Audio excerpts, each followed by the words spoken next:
আসসালামু আলাইকুম। গত ভিডিওতে আমরা দেখিয়েছিলাম হচ্ছে পারচেস রিকোয়েস্ট এবং সেটআপ আইটেম। পারচেস রিকোয়েস্টে আমরা সাধারণত একটি পারচেস রিকোয়েস্ট করি এবং সেটআপ আইটেমে হচ্ছে আইটেম রিলেটেড কনফিগারেশনগুলো। তো আজকে আমরা যে কাজটা করব, পারচেস রিকোয়েস্টে যখন ডাটা পড়ে বাই ডিফল্ট নিউ রিকোয়েস্ট হিসাবে ডাটা এখানে ইনসার্ট হয়। তো নিউ রিকোয়েস্ট থেকে যখন সেন্ড টু অ্যাপ্রুভার দিব, তখন এই অ্যাপ্রুভার টেবিলে একটা অটোমেটিকলি একটা ডাটা এসে জেনারেট হবে। এই অ্যাপ্রুভাল টেবিল থেকে পরবর্তীতে আমরা অ্যাপ্রুভের ব্যবস্থা করব। তো পারচেস রিকোয়েস্টে ইনিশিয়ালি যে ডাটা পড়ে সেটা হচ্ছে নিউ রিকোয়েস্ট। তো এই নিউ রিকোয়েস্ট চেঞ্জ করার সাথে সাথেই এইখানে একটি ডাটা এসে পড়বে অ্যাপ্রুভার টেবিলে, অর্থাৎ অ্যাপ্রুভার শুধু এইটুকু ডাটাই দেখতে পাবে এবং পারচেস রিকোয়েস্টার দেখতে পাবে তার ডাটাটা কী অবস্থায় আছে, অর্থাৎ নিউ রিকোয়েস্ট আছে নাকি সেন্ড টু অ্যাপ্রুভারের কাছে আছে। তো এই কাজটি করার জন্য আমি অটোমেশন প্রসেস ইউজ করব অ্যাপশিটের। আমি চলে যাব হচ্ছে অ্যাপশিটে গিয়ে আমি যে কাজটি পূর্ববর্তীতে করেছিলাম সেটি হচ্ছে বিহেভিয়ারে এসে একটি সেন্ড টু অ্যাপ্রুভার তৈরি করে রেখেছিলাম। অর্থাৎ এইখানে সেন্ড টু অ্যাপ্রুভার যখন আমরা দেই তাহলে অটোমেটিকলি এইখানে নিউ রিকোয়েস্টটি চেঞ্জ হয়ে যাবে। এই বাটনটিতে ক্লিক করার সাথে সাথে যখন এইখানে সেন্ড টু অ্যাপ্রুভার চলে আসবে তখনই এই টেবিলে অটোমেটিকলি ডাটা ইনসার্ট হবে। তো আমি এখন অটোমেশনে চলে যাব। অটোমেশনে গিয়ে নিউ বটে ক্লিক করব। নিউ বটে গিয়ে ক্রিয়েট কাস্টম বটে ক্লিক করব। একটি নাম দিব অ্যাপ্রুভার প্রসেস। একটি ইভেন্ট তৈরি করব, ক্রিয়েট এ কাস্টম ইভেন্টের নাম দিব চেঞ্জ স্ট্যাটাস আপডেট অনলি। কোথায় আপডেট হবে? পারচেস রিকোয়েস্টে। কি কন্ডিশনে আপডেট হবে? পারচেস রিকোয়েস্টে যখন approver status equal to send to approver হয়, তখন যে প্রসেসটি রান হবে এই প্রসেসটি আমরা এখানে ক্রিয়েট করব। Create a custom step, insert data copy to approver table. এখানে চেঞ্জ করে রান এ ডাটা অ্যাকশন দিয়ে দিব। এখানে দিব হচ্ছে অ্যাড নিউ রোজ। যে টেবিলটিতে ডাটা ইনসার্ট হবে ওই টেবিলটি সিলেক্ট করব, পারচেস অ্যাপ্রুভার টেবিল। ওখানে যে কলামটি রয়েছে প্রথমে দিব রিকোয়েস্ট ডেট, তারপরে দিব রিকোয়েস্ট আইডি। আমি একটু সিকোয়েন্স মেনটেন করে নিব। Purpose request by approve name. এখানে এসে আমি কলামটি অ্যাসাইন করে দিব, অর্থাৎ একইভাবে আমি সবগুলো করে নিব লাস্টের কলামটি ছাড়া। Status equal to custom status বলে দিব, ওয়েটিং টু অ্যাপ্রুভ। এখানে যদি লক্ষ্য করি এই পাশের কলামটি হচ্ছে ডেস্টিনেশন টেবিলের কলাম, এই পাশের কলামটি হচ্ছে সোর্স টেবিলের কলাম। তো সোর্স টেবিলের কলামে এইখানে আমি ওয়েটিং হিসেবে ব্যবহার করছি, অর্থাৎ এই পাশে অ্যাপ্রুভার স্ট্যাটাস ইকুয়াল টু আমি কাস্টমাইজড ডাটা পাঠাবো ওয়েটিং টু অ্যাপ্রুভ, আর বাকি কলামগুলোতে আমি সোর্স টেবিলের ডাটা পাঠাবো। আমি একবার সেভ করে দিব। এখন যে ইম্পর্টেন্ট বিষয়টি হচ্ছে আমি একটু ডাটাতে চলে যাব। যে টেবিলটি আমি আপডেট করব ওই টেবিলের কলামে চলে যাব। কলামে এসে আমি কোনো কলাম আমি ম্যান্ডেটরি রাখতে পারবো না, অর্থাৎ রিকোয়ার্ড রাখতে পারবো না।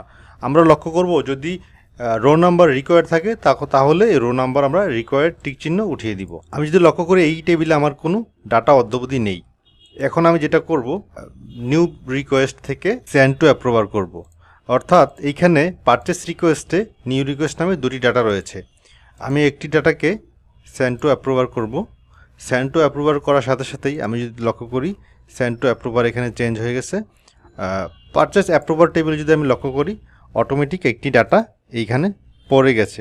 তার মানে হচ্ছে এইখানে কোনো ডাটা চেঞ্জ হওয়ার সাথে সাথেই এই টেবিলে একটি ডাটা এসে পড়তেছে। এখন আমি যেটা করব, এই টেবিল থেকে অ্যাপ্রুভারকে ডাটা দেখাবো অ্যাপ্রুভ করার জন্য। আমরা এখন অ্যাপ্রুভাল প্রসেস অর্থাৎ ওয়ার্কফ্লো ইন্টিগ্রেশনের কাজটি করব। ভিউতে চলে যাব। ভিউতে আসার পর নতুন একটি ভিউ তৈরি করব। ভিউটির নাম দিব পারচেস রিকোয়েস্টের বদলে আমি পারচেস অ্যাপ্রুভার বলে দিব। তারপর সেভ করব। আমি একবার লেআউটটি চেঞ্জ করে নিব। Approve status waiting to approved. আমার অ্যাপ্রুভার স্ট্যাটাস হয়ে গেল। এখন অ্যাপ্রুভার ওয়েটিং টু অ্যাপ্রুভ থেকে অ্যাপ্রুভ চেঞ্জ করবে। তার জন্য আমাকে যেটা করতে হবে, আমি বিহেভিয়ারে চলে যাব, নিউ অ্যাকশন দিব, ক্রিয়েট নিউ অ্যাকশন দিব। অ্যাকশন হবে পারচেস অ্যাপ্রুভারে।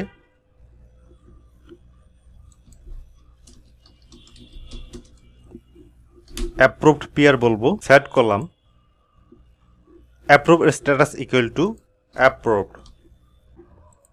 এখানে অ্যাপ্রুভ পেয়ারে ক্লিক করলে approve status equal to approved হয়ে যাবে। সেভ করে নিব। আমি একবার চেক করে নিব অ্যাপ্রুভ পেয়ার।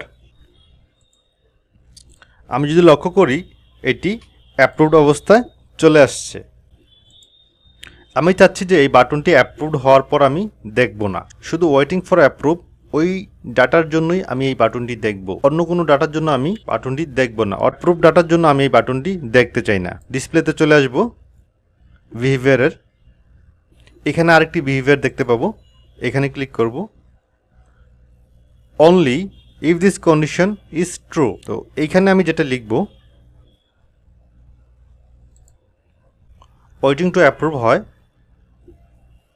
তাহলেই এই বাটনটি ভিজিবল হবে। সেভ করে নিব, আবার একবার সেভ করে নিব। আমি যদি লক্ষ্য করি এখানে ওই বাটনটি আর নেই, অর্থাৎ স্ট্যাটাস অ্যাপ্রুভড। আমি আরেকবার চেক করে নিব পুরো ওয়ার্কফ্লোটি। নিউ রিকোয়েস্টে ক্লিক করব, সেন্ড টু অ্যাপ্রুভারে দিব। এখানে যদি আসি ওয়েটিং টু অ্যাপ্রুভড আসছে। এখন যদি আমি অ্যাপ্রুভ স্ক্রিনে যাই আমি দেখতে পাবো ওয়েটিং টু অ্যাপ্রুভড।